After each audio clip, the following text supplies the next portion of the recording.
Halo semuanya, nama saya Iwayan Rizky Wijaya. Kali ini saya akan mempresentasikan tugas dari mata kuliah Manajemen dan Operasional Sistem Informasi. Tugas kali ini itu mengenai ITIL pada bagian CSI atau Continual Service Improvement. Oke, untuk yang pertama, mengapa kita membutuhkan CSI? Kita membutuhkan CSI itu untuk menyelaraskan layanan dengan perubahan kebutuhan bisnis. Jadi apabila suatu kebutuhan bisnis berubah, maka kita perlu menyesuaikan layanan yang kita miliki dengan kebutuhan bisnis tersebut. Lalu selanjutnya, apa sih tujuan dari CSI? Itu ada mereview, menganalisa, dan memprioritaskan serta merekomendasi peningkatan. Lalu selanjutnya ada untuk mereview dan menganalisa pencapaian dari layanan. Yang ketiga itu mengidentifikasi dan implementasi proses untuk meningkatkan layanan. Yang keempat itu meningkatkan efektivitas biaya. Lalu yang kelima ada memastikan kualitas dari layanan. Yang keenam itu memastikan proses yang sudah memiliki tujuan dan pengukuran yang jelas. Lalu yang terakhir adalah mengetahui apa yang harus diukur dan mengapa hal tersebut diukur serta apa hasil akhir yang kita inginkan. Lalu yang selanjutnya adalah mengenai prinsip dari CSI. Nah, untuk menerapkan CSI ini, kita memerlukan beberapa pertanyaan yang harus kita tahu jawabannya. Yang pertama itu, apa visi yang kita inginkan? Dan yang kedua itu adalah, kita sekarang sudah berada di mana? Yang ketiga, apa yang ingin kita capai? Yang keempat, bagaimana cara kita mencapai hal tersebut? Yang kelima, kita mempertanyakan apakah kita berhasil sampai di sana. Setelah itu yang terakhir, bagaimana cara kita menjaga hal tersebut tetap berjalan. Nah, ini adalah pertanyaan-pertanyaan yang perlu kita jawab dalam proses penerapan CSI. Lalu selanjutnya ada CSI Register. CSI Register ini menjelaskan mengenai apa peningkatan yang kita lakukan, terus ukuran dari peningkatan tersebut, dan prioritas dari peningkatan tersebut.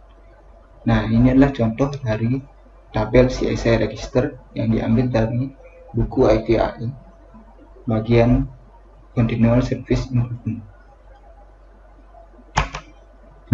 Lalu selanjutnya, sebelumnya itu sering menyebutkan tentang pengukuran dan kita harus mengetahui apa yang harus diukur dalam layanan yang kita miliki. Jadi, kenapa kita memerlukan pengukuran? Yang pertama itu adalah untuk memvalidasi. Apa yang kita validasi? Itu kita memvalidasi decision kita yang sebelumnya atau keputusan yang kita lakukan sebelumnya. Itu kita validasi dengan cara melakukan pengukuran. Lalu yang kedua adalah untuk mengarahkan, to direct. Jadi apa yang kita arahkan, itu kita mengarahkan aktivitas yang kita lakukan agar dapat memenuhi target yang kita inginkan atau sesuai dengan visi yang telah kita definisikan. Lalu untuk to justify ini adalah untuk membuktikan. Jadi kita melakukan pengukuran untuk membuktikan bahwa layanan tersebut memang perlu dilakukan peningkatan. Lalu to intervene yaitu untuk mengidentifikasi poin intervensi dari layanan yang kita miliki. Selanjutnya ini ada 7 step improvement. 7 step improvement ini adalah step-step yang kita lakukan dalam proses CSI. Jadi yang pertama itu ada identify strategi improvement. Jadi kita identifikasi strateginya. Lalu yang kedua ada define what you will measure. Jadi kita definisikan apa yang kita ingin ukur. Lalu gathering the data, kita get datanya. Lalu memproses datanya dan menganalisa datanya. Setelah itu mempresentasikan data yang telah dianalisa dan mengimplementasikan peningkatan. Nah, dalam 7 step improvement ini juga ada istilah plan, do, check, act. Jadi dalam plan itu kita merencanakan apa strateginya dan mendefinisikan apa yang akan kita ukur. Lalu setelah itu kita melakukan gathering data dan proses data. Nah, setelah itu untuk bagian cek itu kita menganalisa informasi dari data yang telah kita dapatkan dan mempresentasikan informasi tersebut. Dan add itu kita melakukan implementasi peningkatan. Setelah itu di sini juga ada istilah wisdom, data, information, dan knowledge. Jadi keempat istilah ini terdengar sama dalam pikiran kita, namun sebenarnya keempat kata ini memiliki arti yang berbeda. Data sendiri merupakan raw data atau data mentah yang kita dapatkan. Lalu informasi ini data yang telah kita proses dan memberikan informasi kepada kita, itu yang disebut informasi. Jadi informasi sendiri adalah data yang telah kita proses. Dan knowledge ini merupakan kumpulan informasi yang kita analisa, itu akan menjadi knowledge atau pengetahuan kita. Lalu wisdom, dengan pengetahuan yang kita miliki, kita akan bisa mengambil keputusan untuk kedepannya, itu yang disebut dengan wisdom. Selanjutnya ada proses CSI. Jadi ini adalah proses-proses dalam CSI. Yang pertama tadi identify the strategi improvement. Jadi strategi secara keseluruhan itu perlu untuk ditinjau kembali untuk menilai potensi perubahan visi dan goal. Jadi strategi sebelumnya kita tinjau kembali untuk mengetahui apakah kita dapat melakukan suatu peningkatan dalam layanan kita. Nah, apa saja hal yang harus kita tinjau? Itu hal yang bisa kita tinjau itu yang pertama ada business plan.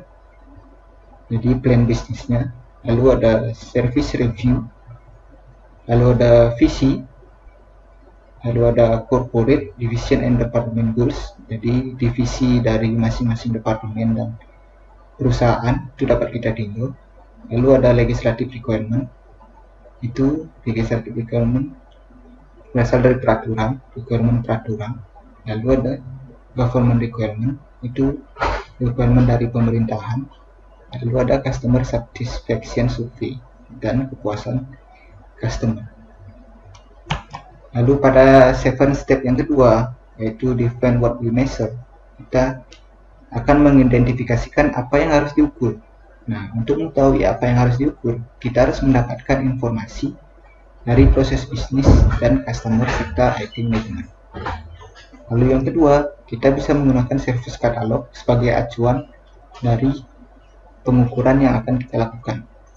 Yang ketiga adalah kita harus membuat list item yang akan diukur. Nah, setelah itu apa yang bisa diukur? Setelah kita mendapatkan semua list item yang bisa kita ukur, maka kita akan membuat list peralatan yang tersedia, atau peralatan di sini maksudnya adalah peralatan yang bisa kita pakai untuk melakukan pengukuran. Lalu mendapatkan informasi dari proses, laporan, database, dan dokumen, sehingga kita tahu dari list item yang sudah kita buat itu apa saja yang bisa kita ukur. Nah, lalu ada beberapa area yang berpotensi untuk diukur.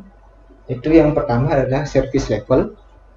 Lalu yang kedua ada kepuasan customer. Yang ketiga adalah impact dari bisnis atau dampak dari bisnis. Yang keempat itu performa dari supplier. Yang kelima itu performa dari pasar. Lalu pada proses 7 step yang ketiga itu adalah gather the data. Jadi di sini ada langkah-langkah pengumpulan data. Dan untuk mendapatkan data sendiri, kita perlu melakukan monitoring. Nah, monitoring ini kita bisa menggunakan teknologi maupun aplikasi yang kita sesuaikan dengan apa yang kita monitor. Dan dalam proses monitoring ini, kita perlu mengetahui beberapa metrik yang penting untuk dikumpulkan. Nah, metrik sendiri nanti akan dijelaskan pada bagian selanjutnya. Untuk metrik yang perlu kita kumpulkan itu yang pertama ada teknologi metrik, lalu ada proses method, dan ada service method. Lalu bagian selanjutnya dari 7 step adalah proses data. Nah, untuk memproses data ini berarti kita merubah format dari data tersebut. Misalkan dari Excel menjadi laporan berbentuk tabel yang bisa dibaca dengan kolom-kolom yang sudah disederhanakan. Nah, untuk inputan dari proses data sendiri itu dapat mendapatkan inputan dari data hasil monitoring, lalu ada laporan kebutuhan, ada SLE, ada OLE, ada service katalog, KPI, CSF, objektif, dan goal. Lalu ada frekuensi laporan dan template laporan. KPI dan CSF sendiri itu merupakan kepanjangan dari, untuk KPI itu adalah Key Performance Indicator dan CSF adalah Critical Success Factor. Lalu untuk frekuensi laporan sendiri itu adalah frekuensi pembuatan laporan atau pemrosesan data yang kita lakukan. Lalu ini template ini itu adalah format dari laporan. Lalu outputnya, itu output yang pertama itu adalah update rencana ketersediaan dan kapasitas atau availability. Lalu laporan, dan yang terakhir adalah data yang disiapkan untuk dianalisa. Lalu step selanjutnya adalah analyze the information and data. Jadi kita melakukan analisa dari data yang sudah diformat sedemikian rupa dan sesuai dengan orang yang menerima laporan tersebut. Jadi apa yang dapat kita analisa? Yang pertama adalah apakah ada tren. Yang kedua adalah apakah tren tersebut positif atau negatif. Yang ketiga adalah apakah kita perlu melakukan perubahan. Yang kelima adalah sudah sesuai dengan rencana. Yang keenam, apakah sudah mencapai target. Yang ketujuh, itu perlukah kita melakukan peningkatan. Yang kedelapan, apakah ada masalah struktural. Nah, inti dari analisa data itu sebenarnya kita menganalisa apakah ada suatu tren dan apakah kita melakukan perubahan, perlu melakukan perubahan atau perlu melakukan peningkatan. Jadi apabila ada suatu tren yang baru atau tren pasar yang baru seperti teknologi yang baru, itu kita perlu melakukan perubahan dan peningkatan pada layanan yang kita miliki. Lalu yang selanjutnya ada present and use the information. Nah, untuk mempresentasikan informasi yang sudah kita analisa sebelumnya, maka kita harus mengetahui siapa penerima informasi tersebut.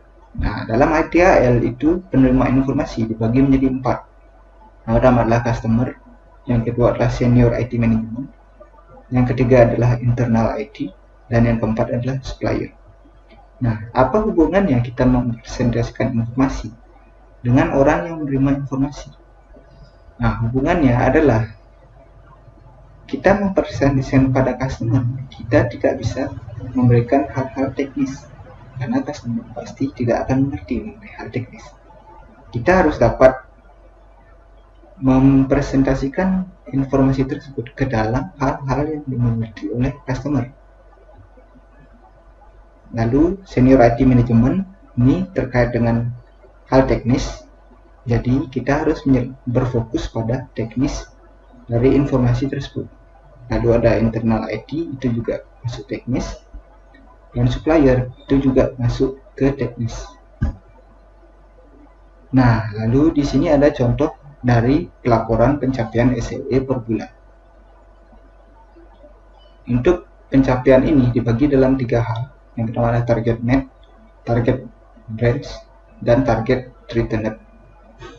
Nah, apabila laporannya berbentuk seperti ini, orang-orang yang awam itu akan mengerti apakah kita sudah mencapai target atau tidak, daripada kita menjelaskan hal-hal yang teknis kepada mereka.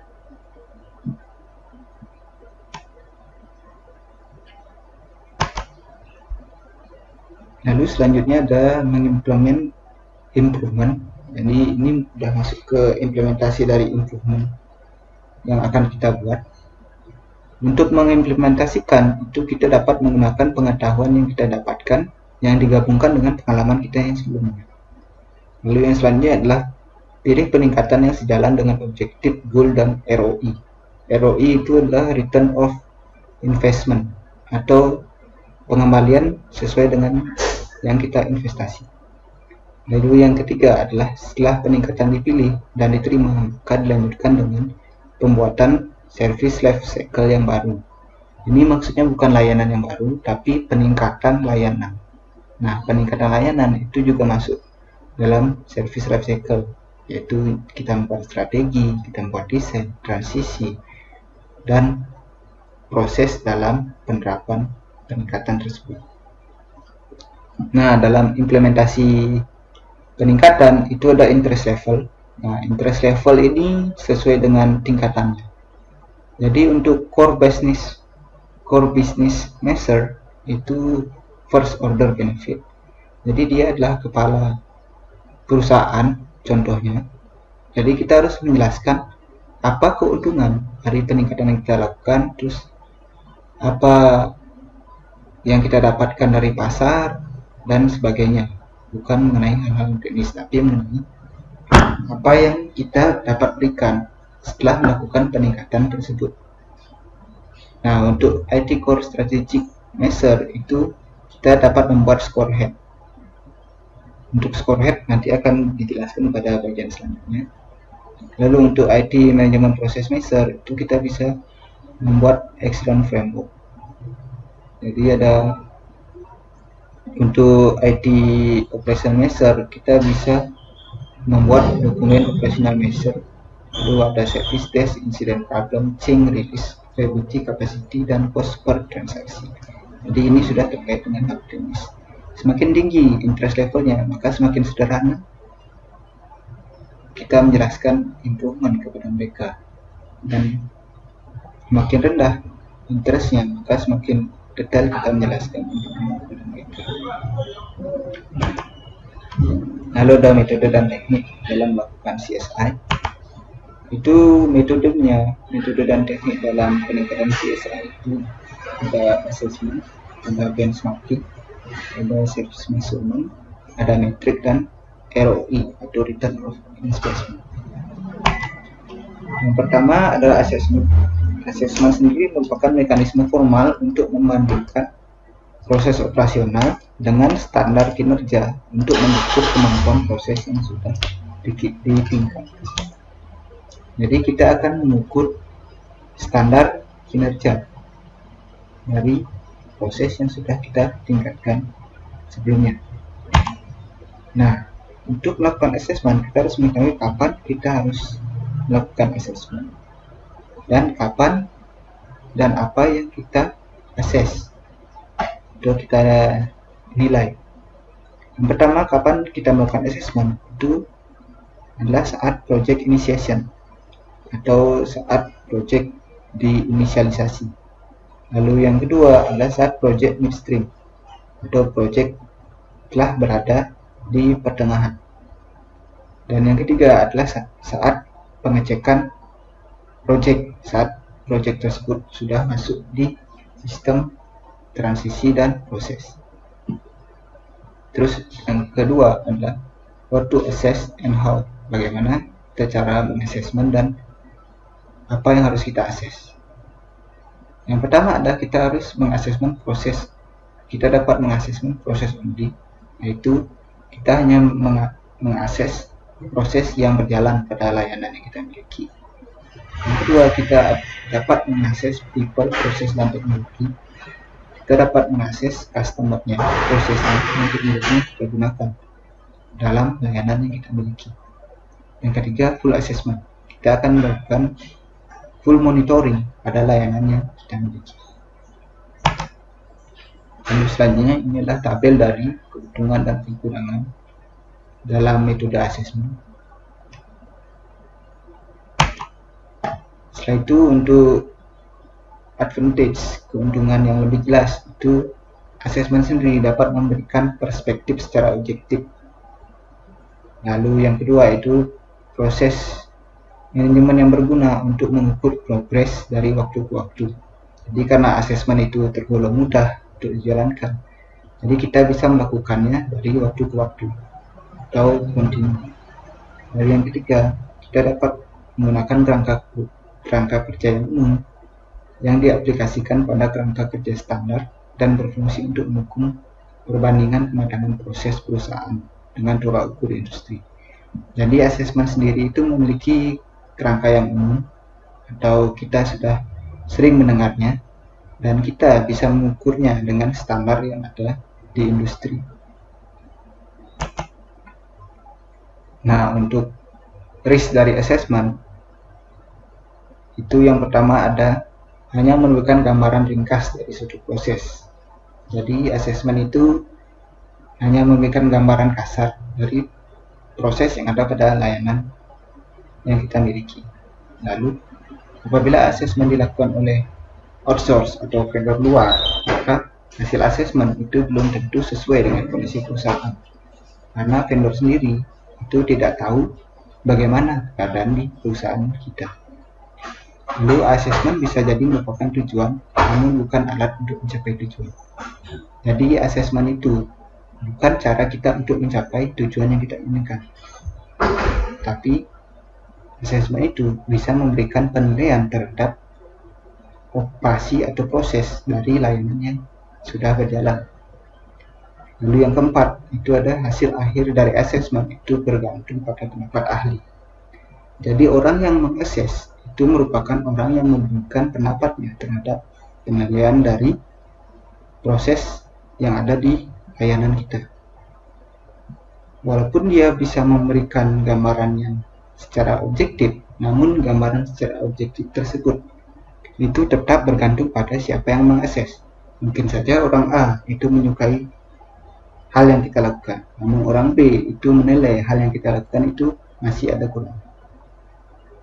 Dan yang terakhir adalah hasil dari assessment masih berupa subjektif dari asesor. Jadi itu sama seperti yang nomor 4. Itu dia tergantung dari siapa yang menilai atau siapa yang melakukan assessment. Nah, lalu di sini ada perbandingan antara value atau nilai bisnis dengan maturity process atau kematangan proses dalam layanan kita. Nah, jadi pada grafik ini kita dapat melihat apabila maturity-nya semakin tinggi, maka value yang kita dapatkan itu harus juga semakin tinggi. Tidak boleh kita hanya meninggikan nilai bisnis kita tanpa melakukan pematangan proses bisnis lebih lanjut. Karena kita lihat di sini, apabila kita meningkatkan nilai bisnis kita saja tanpa meningkatkan kematangan dari proses yang kita miliki, maka kita akan mencapai risk yang lebih tinggi. Lalu apabila kita mematangkan proses tanpa memikirkan nilai dari bisnis kita, maka kita juga akan menghadapi risiko yang tinggi, sehingga nilai dari bisnis dengan kematangan proses yang kita miliki itu harus tetap sejalan agar dia tetap terkontrol. Selanjutnya adalah metode benchmarking. Jadi benchmarking ini merupakan salah satu jenis assessment yang lebih spesifik dan merupakan suatu proses yang digunakan dalam manajemen, khususnya manajemen strategi. Lalu apa sih yang perlu kita perhatikan untuk melakukan benchmarking? Yang pertama itu kita harus memastikan dukungan dari manajemen. Lalu kita harus memperhatikan external view atau pandangan dari eksternal. Lalu yang ketiga adalah kita harus membandingkan proses bukan output. Yang keempat itu melibatkan pemilik proses. Yang kelima, kita harus membentuk tim khusus untuk benchmarking. Yang terakhir adalah memastikan tim memiliki skill dalam melakukan benchmarking. Nah, prosedur dalam benchmarking itu ada 10 tahap.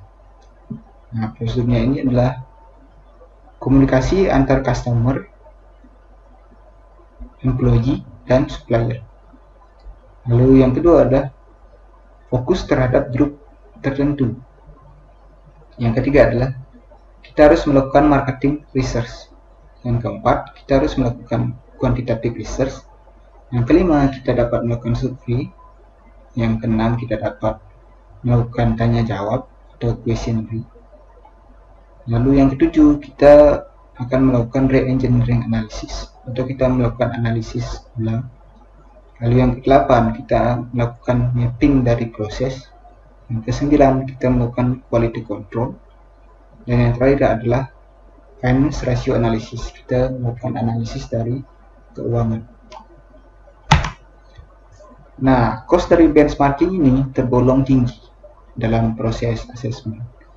Jadi cost-cost yang dikeluarkan dalam benchmarking ini dibagi menjadi 3 cost. Itu yang pertama adalah visit cost. Visit cost sendiri itu adalah cost yang kita keluarkan untuk traveling. Traveling di sini artinya bukan jalan-jalan, melainkan kita berkunjung ke industri lain untuk melakukan benchmarking. Lalu ada time cost. Time cost ini adalah waktu yang kita perlukan dalam melakukan benchmarking itu tergolong lama karena kita membandingkan proses satu dengan proses yang lainnya. Lalu ada database cost. Database cost ini sebenarnya opsional karena pada suatu kondisi itu perusahaan menilai bahwa mencatat hasil benchmarkingnya itu dalam database itu lebih efisien daripada mencatatnya dalam kertas. Lalu untuk kategori benchmarking ini itu ada 4, yaitu ada internal benchmark, lalu ada comparison with industry atau membandingkan dengan industri, lalu ada direct comparison with similar organization, untuk kita membandingkan proses yang kita miliki dengan organisasi yang sama dengan kita, lalu kita membandingkan dengan sistem lain. Nah, apa sih keuntungan dari benchmarking? Keuntungan yang kita dapatkan dari melakukan benchmarking itu yang pertama adalah ekonomi. Ekonomi sendiri adalah cost. Jadi tadi apabila dikatakan bahwa benchmarking itu memiliki cost yang lumayan tinggi, sekarang kita bandingkan dengan hasil yang kita dapat setelah melakukan benchmarking. Nah, karena kita melakukan benchmarking itu membandingkan, bukan merupakan pendapat dari seorang ahli, jadi otomatis kita mengetahui apa perbedaan layanan yang kita miliki dengan layanan yang dimiliki oleh orang lain. Sehingga walaupun kita memerlukan biaya yang besar dalam melakukan proses benchmarking, kita akan mendapatkan return yang besar juga. Sehingga biayanya menjadi ekonomi atau sebanding. Jadi apa yang kita keluarkan itu sebanding dengan apa yang kita dapatkan. Lalu efisiensi dari melakukan benchmarking itu adalah kita menemukan apa yang harus kita tingkatkan pada layanan kita dengan cara membandingkan dengan layanan atau perusahaan yang ada di luar. Jadi kita mengetahui apa saja kekurangan sistem kita dan apa yang harus kita lakukan selanjutnya untuk melakukan peningkatan dari layanan yang kita miliki. Lalu ada efektif. Nah, efektif sendiri adalah efektif dalam peningkatan layanan. Untuk meningkatkan layanan itu paling efektif menggunakan metode benchmarking, karena seperti tadi yang saya bilang, benchmarking itu adalah membandingkan dengan perusahaan lain maupun proses lain selain proses yang kita miliki, sehingga kita mengetahui apa kekurangan dari layanan maupun proses yang kita miliki. Lalu siapa saja yang harus diikutkan dalam benchmarking itu dibagi menjadi 2 kategori. Yang pertama adalah internal, yang kedua itu adalah eksternal. Untuk yang internal sendiri itu ada customer, lalu ada user atau pengguna maupun consumer, lalu ada internal service provider. Nah, untuk yang eksternal itu adalah external service provider, lalu ada public, dan yang ketiga adalah benchmarking partner. Lalu yang selanjutnya metodenya adalah service measurement. Service measurement ini ada beberapa step Yang pertama adalah define origin atau mendefinisikan apa yang harus kita measure, lalu membuat rangka kerja dan memilih hal apa saja yang kita akan measure. Lalu kita harus menemukan critical elemen dari measurement yang kita lakukan atau critical success factor dari measurement. Lalu yang keempat adalah kita melakukan measurement performa, dan yang kelima adalah kita mendefinisikan role dan responsibility. Jadi role ini merupakan akses dan tanggung jawab dari seseorang. Lalu ini ada service measurement level, yaitu level-level dari tahap service measurement. Setelah itu ini adalah contoh dari measurement availability atau kita melakukan pengukuran availability. Pada contoh ini kita memiliki teknologi yang dibagi ke dalam 4 bagian. Yang ini bagian pertama, yang ini bagian kedua, yang ini bagian ketiga, yang ini bagian keempat. Nah, untuk mengetahui availability dari teknologi yang kita miliki, kita tidak bisa mengambil availability pada satu bagian saja.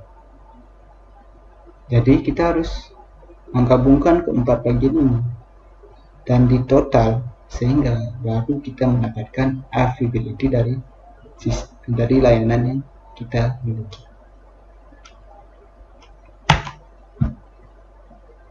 Lalu di sini ada contoh dari high level goal dan KPI table. Jadi di sini ada high level goal atau goal yang ingin kita capai. Lalu ada KPI-nya atau Key Performance Indicator-nya. Lalu ada KPI kategori. Nah, KPI kategori ini ada value, quality, compliance, dan performance. Lalu ada measurement, apa yang kita measure, lalu target yang ingin kita capai, dan siapa yang bertanggung jawab untuk melakukan measurement tersebut. Setelah itu metode yang selanjutnya itu adalah metrik. Jadi metrik ini merupakan skala pengukuran yang didefinisikan dalam standar. Jadi metrik juga biasa disebut parameter atau cara penilaian dari suatu proses yang akan diukur. Nah, ini tadi di bagian sebelumnya itu ada 3 metrik yang penting untuk dikumpulkan. Lalu di bagian selanjutnya itu adalah driving measurement metric. Jadi bagaimana cara kita memberikan atau mendeliver metrik dari strategi, goal, dan objektif. Jadi pertama itu dari strategi, goal, dan objektif. Kita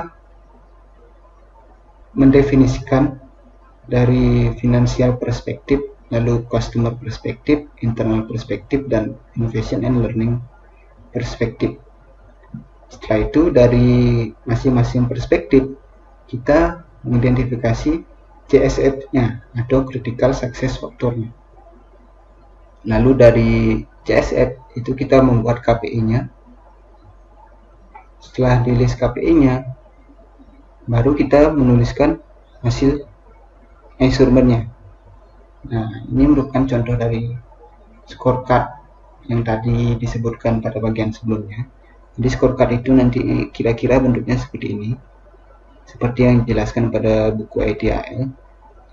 Nah, berdasarkan buku ITAL juga mengatakan bahwa satu CSF atau satu critical success factor itu maksimal 2-3 KPI. Jadi tidak boleh melebihi 2-3 agar dapat terfokus. Jadi tidak semua KPI-nya dimasukkan pada CSF yang sama. Selanjutnya ada SWOT analysis for CSI. Jadi SWOT analisis sendiri itu berguna untuk analisis yang dilakukan pada proses CSI. Nah, bergunanya itu karena apa? Karena SWOT analisis itu kita dapat mengetahui strength, weakness, opportunity, dan threat dari layanan yang kita miliki. Jadi strength dalam perusahaan atau layanan kita apa, weakness-nya apa, keuntungan dari hal tersebut apa, dan apa kira-kira bahaya yang akan kita hadapi selanjutnya. Nah, itu adalah kegunaan dari SWOT analysis untuk CSI. Misalnya ada ROI. Nah, ROI sendiri adalah return of investment. Jadi apa yang kita dapatkan dari investasi yang kita lakukan. Dan ROI sendiri itu melakukan perhitungan investasi dengan hal yang kita dapatkan. Jadi apa yang harus diperhitungkan itu adalah yang pertama, berapa biaya yang kita keluarkan apabila layanan yang kita miliki itu down. Lalu berapa biaya yang kita lakukan untuk pengerjaan ulang suatu layanan. Misalnya adalah berapa biaya untuk melakukan pekerjaan yang berulang atau pekerjaan yang sama berulang-ulang. Yang keempat itu biaya untuk melakukan proyek yang tidak memiliki nilai tambah. Yang kelima itu berapa biaya yang harus dikeluarkan apabila kita terlambat mendeliver aplikasi. Yang selanjutnya itu adalah berapa biaya untuk menyelesaikan masalah pada tim tingkat 2 atau 3 dibandingkan dengan menyelesaikan masalah tersebut pada tim tingkat 1. Jadi tim tingkat 2, 3, dan 1 ini maksudnya seperti senior programmer dan junior programmer. Lalu yang terakhir adalah berapa biaya per jam yang kita keluarkan untuk tingkatan atau pangkat dari karyawan yang bekerja pada perusahaan kita. Jadi ini itu biaya dari, contohnya kita memiliki senior programmer dan junior programmer. Nah, gaji mereka itu tidak mungkin sama, sehingga kita harus memperhitungkan berapa biaya yang kita keluarkan untuk menggaji masing-masing pangkat dari karyawan yang bekerja pada perusahaan kita. Selanjutnya adalah business value atau nilai bisnis. Itu dalam nilai bisnis itu kita harus melakukan measurement time to market, lalu customer retention dan market share untuk pembagian pasar. Lalu siapa saja IT contribution-nya? Itu contribution IT-nya itu contribution dari IT yang pertama itulah kita mendapatkan kecepatan karena sudah proses sudah komputer. Yang kedua, kita dapat memanage knowledge lebih baik atau pengetahuan lebih baik. Yang ketiga adalah meningkatkan pengetahuan. Yang keempat adalah mengurangi biaya karena kita tidak perlu melakukan biaya banyak dalam melakukan analisa maupun sebagainya, dan mengurangi risiko. Risiko ini biasanya terjadi karena human error. Selanjutnya ada organizing CSI atau cara mengorganisasi continuous service improvement. Lalu fungsinya itu agar suatu tim, alat maupun sumber daya dapat melakukan satu atau lebih proses atau kegiatan sesuai dengan perannya masing-masing.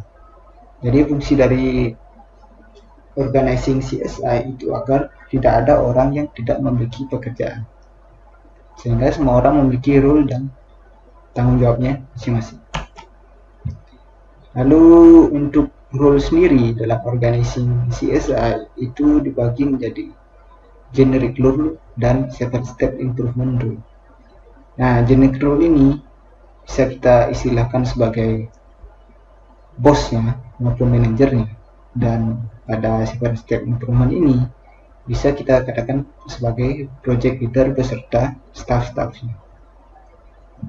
Nah, untuk generic role ini ada service owner, ada process owner, ada process manager, ada process practitioner, ada CSI manager, dan ada business relation manager.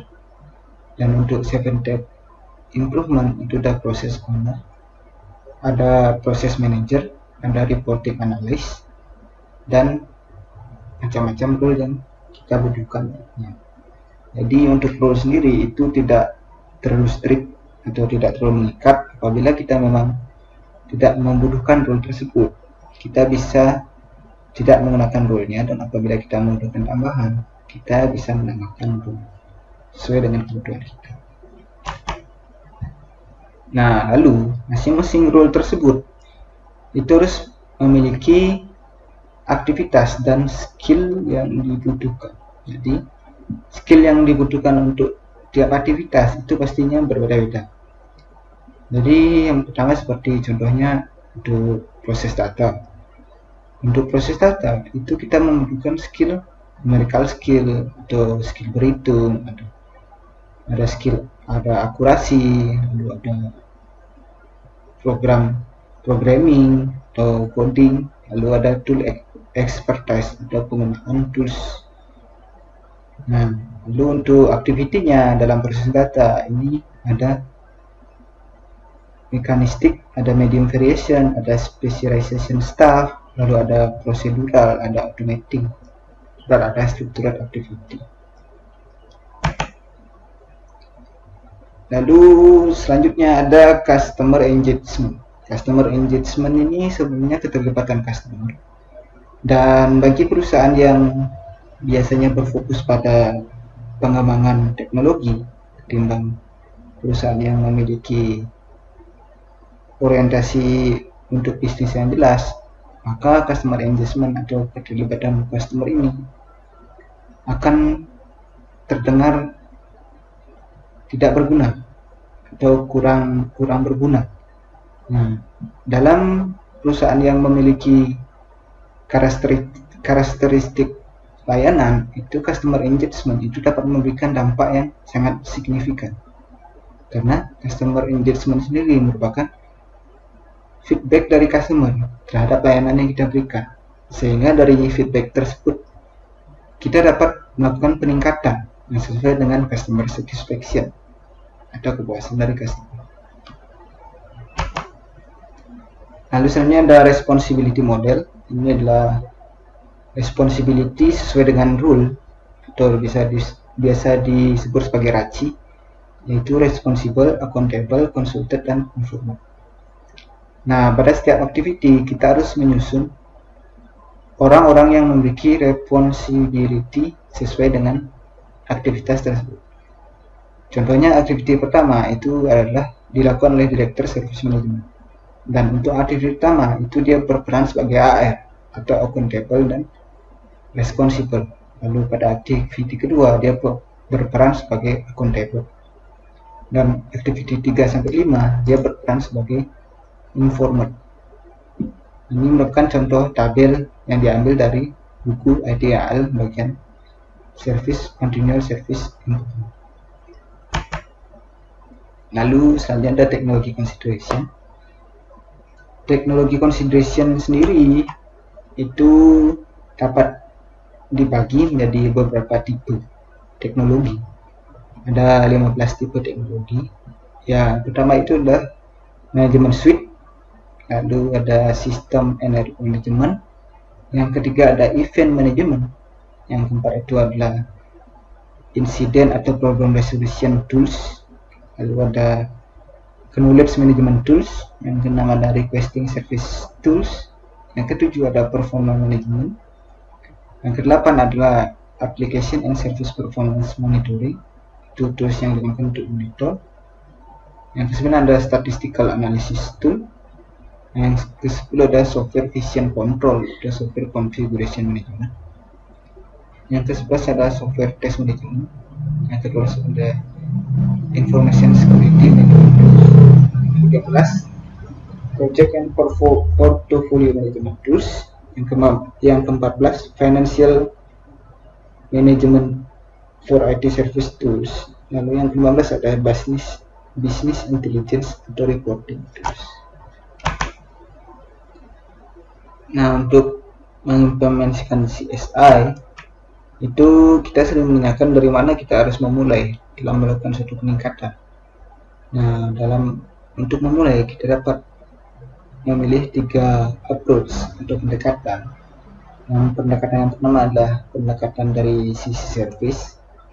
Jadi kita perlu mengidentifikasi service pain point atau kekurangan dari service atau layanan yang kita miliki. Lalu yang kedua, kita memvalidasi hasil yang kita inginkan dengan tren yang ada di pasar atau tren yang kita dapatkan dari hasil monitoring. Lalu yang ketiga ada mereview hasil monitoring. Yang keempat, kita menemukan konsisten isu atau masalah yang terjadi secara konsisten pada layanan yang kita miliki. Contoh dari konsisten isu sendiri itu contohnya adalah koneksinya sering putus atau koneksinya tidak stabil, tidak bisa login. Itulah masalah-masalah, contoh-contoh masalah konsisten yang sering terjadi. Nah, lalu pendekatan yang kedua itu ada life cycle approach. Atau kita memulai dari melihat inputan dari masing-masing life cycle. Jadi masing-masing step-step yang ada pada ITIL. Nah, masing-masing step itu adalah di bagian strategi itu kita belum bisa menerapkan peningkatan. Jadi strategi pada bagian desain itu kita bisa menemukan peningkatan apabila desain yang kita buat itu kurang masuk dari strategi yang telah kita definisikan. Jadi kita dapat melakukan peningkatan dalam segi desain. Lalu transisi, pada saat transisi itu kita bisa melakukan peningkatan transisi dari transisi yang kita lakukan, contohnya memberikan pelatihan tambahan, memberikan penyuluhan, dan sebagainya. Setelah itu dari pendekatan yang selanjutnya adalah pendekatan fungsional grup atau pendekatan fungsi dari grup. Jadi kita memanage division atau departemen dari departemen yang kita miliki di perusahaan agar memiliki responsibility yang sesuai, sehingga semua orang atau semua departemen itu bekerja untuk dapat mencapai target yang telah didefinisikan oleh strategi. Yang selanjutnya adalah governance atau pemerintah. Jadi pemerintah di sini memiliki dua peran penting, yaitu sebagai business driver dan sebagai process change. Jadi sebagai business driver itu yang pertama adalah pemerintah berperan sebagai support vision atau yang mensupport visi dari perusahaan. Lalu yang kedua adalah memprovide standar dari suatu proses atau menyediakan standar dari suatu proses. Lalu yang ketiga adalah menyediakan aturan dari suatu proses. Yang keempat adalah memberikan komitmen kepada perusahaan. Yang kelima adalah provide standar ITSM proses atau IT service manajemen proses, menyediakan standar bagi IT service manajemen proses. Lalu di bagian proses change itu adalah pemerintah berperan sebagai bagian agar suatu proses tidak berubah begitu banyak, karena apabila suatu proses berubah maka orang yang dibutuhkan untuk melaksanakan proses tersebut juga akan berubah dan teknologi yang digunakan juga akan berubah, lalu manajemen dari teknologi tersebut juga akan berubah, sehingga apabila proses berubah ketiga hal ini juga akan ikut berubah.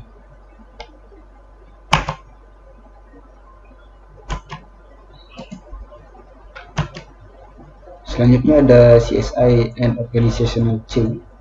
Jadi kita adalah perubahan terhadap organisasi yang perlu dilakukan dalam proses CSI. Itu yang pertama adalah membuat kondisi dari perusahaan itu genting atau urgensi, sehingga orang-orang dapat bersatu untuk menyelesaikan target sesuai yang sudah ditetapkan. Kemudian yang kedua adalah membentuk koalisi. Yang ketiga adalah membuat visi. Yang keempat, mengkomunikasikan visi tersebut, karena kita tidak bisa hanya membuat visi namun orang yang lainnya tidak mengetahui visi yang telah kita tetapkan, sehingga apabila semuanya mengetahui visi tersebut kita dapat bekerja sesuai dengan visi yang telah ditetapkan. Nah, itu nomor 5 itu adalah untuk empower other to act on the vision. Jadi ini adalah untuk mengajak orang untuk bekerja sesuai dengan visi yang telah ditentukan. Yang keenam itu adalah membuat rencana dan merencanakan rencana untuk short term goal atau target jangka pendek, sehingga kita tidak perlu membuat target dalam jangka panjang, namun kita dapat memecahnya menjadi target-target jangka pendek. Lalu selanjutnya adalah consolidate improvement. Kita dapat mengkonsolidasikan peningkatan dan memproses lebih banyak perubahan. Lalu yang ke-8 adalah institutionalize the change. Itu adalah melakukan pelatihan atau suatu sertifikasi yang dibutuhkan dalam proses CSI. Yang nomor 9 adalah organization culture. Nah, peningkatan CSI itu juga bergantung pada kultur dari organisasi. Nah, berdasarkan Kotter itu ada beberapa main reason bahwa CSI itu dapat gagal. Itu seperti untuk sense of urgency itu ada 50% of transforming fail in this space. Jadi 50% itu perusahaan gagal untuk menerapkan sense of urgency dan sebagainya sampai institutionalized change. Selanjutnya ada communication strategy and plan. Nah, kenapa komunikasi itu penting? Karena komunikasi itu berguna untuk melakukan desain dan deliver dan memberikan desain tersebut kepada semua stakeholder yang ada di perusahaan, sehingga komunikasi itu sangat penting. Lalu yang kedua adalah mengidentifikasi forum atau customer dan mendapatkan user feedback. Lalu yang ketiga adalah menerima dan mendeliver respon atau feedback ke project manager atau project team. Lalu ada aktivitas penting dalam komunikasi, itu adalah yang pertama mengidentifikasi stakeholder atau target. Yang kedua adalah mendevelop komunikasi, strategi dan taktik dan membuat taktik komunikasi. Yang ketiga adalah mengidentifikasi teknik atau metode komunikasi. Yang keempat, merencanakan komunikasi. Metrik yang dapat digunakan itu adalah who, what, why, when, where, how. Jadi 5W1H. Lalu ada mengidentifikasi project milestone and related communication requirement. Yang keenam itu adalah tools dan teknik yang digunakan untuk melakukan komunikasi. Nah, untuk merencanakan komunikasi ya, itu ada beberapa topik yang harus ditentukan. Yang pertama adalah messenger atau siapa yang memberikan informasi. Lalu ada message, informasi itu sendiri. Lalu ada target audiensnya, siapa yang akan mendengarkan informasi tersebut. Lalu ada timing and frequency of communication, itu adalah frekuensi dari komunikasi yang dilakukan. Seperti contohnya adalah rapat 1 kali seminggu atau rapat 2 kali seminggu. Lalu selanjutnya ada method communication, itu adalah metode yang digunakan untuk komunikasi, entah itu presentasi maupun diskusi. Lalu yang keenam adalah provide feedback mechanism. Jadi dalam setiap komunikasi yang dilakukan itu harus ada feedbacknya, sehingga kita mengetahui apa yang kurang. Nah, di sini ada contoh dari example communication plan dari buku ITAL.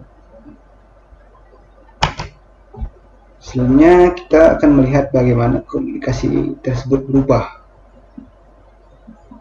dari masing-masing tahap.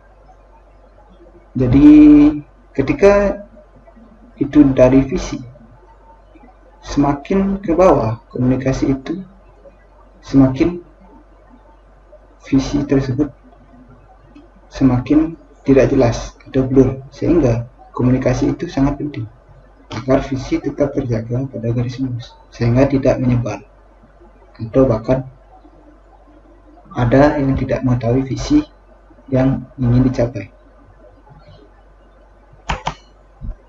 Sebenarnya ada challenge, risk, dan CSF dari CSI.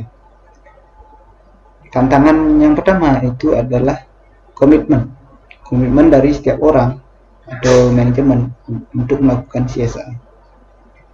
Lalu ada budget, resource, dan waktu yang kita perlukan untuk melakukan CSI. Lalu ada kematangan service manajemen proses. Yang keempat ada kurangnya informasi, monitoring, dan pengukuran. Lalu yang kelima kurangnya manajemen. Yang keenam itu planning and reluctance to be profitable. Jadi planning yang kita lakukan itu salah. Yang ketujuh itu adalah kurangnya objektif, strategi, aturan, dan arah dari bisnis.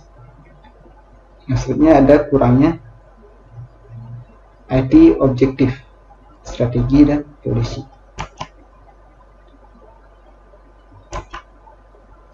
Lalu selanjutnya ada CSF atau critical success factor yang penting dari CSI adalah yang pertama adalah appointing CSI manager atau kita menetapkan manajer CSI. Lalu kita mengadopsi CSI di seluruh organisasi atau di seluruh bagian dari organisasi. Lalu yang ketiga adalah komitmen dari manajemen. Yang keempat, kita mendefinisi kriteria yang jelas untuk apa yang akan kita tingkatkan. Yang kelima adalah mengadopsi service lifecycle approach atau pendekatan lifecycle dari CSI yang 7 step sebelumnya. Lalu having sufficient organic funding for CSI activity. Kita memiliki biaya atau pendapatan yang cukup untuk melakukan peningkatan. Lalu yang ketujuh adalah alokasi sumber daya. Yang kedelapan itu teknologi yang digunakan untuk CSI. Yang kesembilan itu ada mengadopsi proses. Lalu ada risk dari CSI. Risk yang pertama itu adalah terlalu ambisius sehingga menjadi tidak realistik dalam melakukan peningkatan. Lalu yang kedua ada tidak mendiskusikan peningkatan tersebut atau keuntungan peningkatan tersebut dengan bisnis manajemen. Lalu yang ketiga adalah tidak memfokuskan dalam meningkatkan service dan service manajemen proses. Lalu kurangnya komunikasi. Yang kelima adalah tidak memprioritaskan proyek dari CSI. Yang keenam, tidak mengimplementasikan CSI dengan teknologi yang tidak memadai. Yang ketujuh adalah mengimplementasikan CSI dengan tidak adanya sumber daya memadai. Lalu not involving the right people at all level plan, tidak menyesuaikan role dari tiap orang yang sesuai terhadap setiap step dari CSI.